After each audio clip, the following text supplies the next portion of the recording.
All right, today we're going to continue our fantasy football look in 2013 fantasy draft. I'm Brett Norton trying to help you out here early in the season. Today we're going to take a look at the Cleveland Browns for fantasy. The Browns don't have a whole lot in certain positions, but other ones they do have some very interesting candidates for your consideration. One of them is not quarterback, however. Brandon Weeden is their quarterback. Weeden struggled a lot last year. Browns were looking to potentially replace him during the draft, but couldn't find a quarterback that they felt was worthwhile. So they're going to give Weeden another shot. I would look for the Browns to consider drafting a quarterback if Weeden continues to struggle in next year's loaded draft. But Weeden, one of the 6-7 worst quarterbacks in the NFL, so I wouldn't consider drafting Brandon Weeden at any point in time.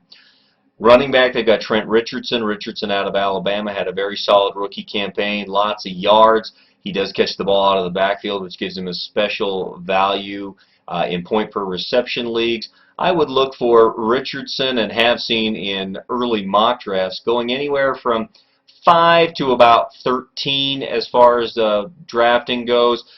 Running back wise, he's probably the 9th best running back out there. I certainly wouldn't put him ahead of Ray Rice or LaShawn McCoy, but he does belong ahead of the Matt Fortes and DeMarco Murrays of the world. Some people have him a little bit higher rated than that.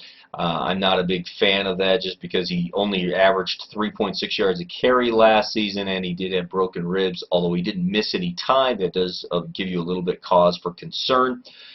At wide receiver, you've got Josh Gordon. Gordon, a deep threat. He should catch a number of passes this year. He might catch 9 or even 10 touchdowns, although I think 7 is probably a more realistic number.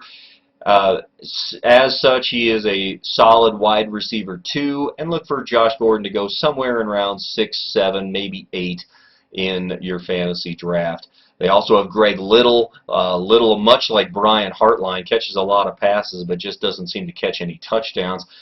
He's better than Hartline, who only scored 1 touchdown last year. Look for Little to probably have 4 or 5.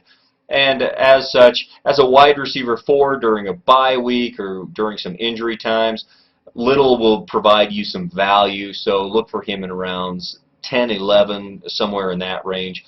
Tight end and defense/special teams for the Browns, not worthy of your consideration. They don't really have a great tight end, although, again, with any tight end out there outside of Gronkowski and Jimmy Graham, you're better off looking for certain matchups and maybe pick up Wembley as their tight end late as a free agent pickup during a week that you might need it. As far as defense and special teams, without Joshua Cribbs there anymore, there's really no value, I don't think, to the Browns defense or special teams. At kicker, they do have Shane Graham. Graham is a solid kicker. Toward the back half of 9, 10 best kickers in the NFL. Certainly from a fantasy standpoint, I don't think the Browns are going to score a tremendous number of touchdowns, so that gives them some additional value that way. Again, looking at the Browns from a fantasy perspective, don't worry about the quarterback, defense, special teams, or tight end position.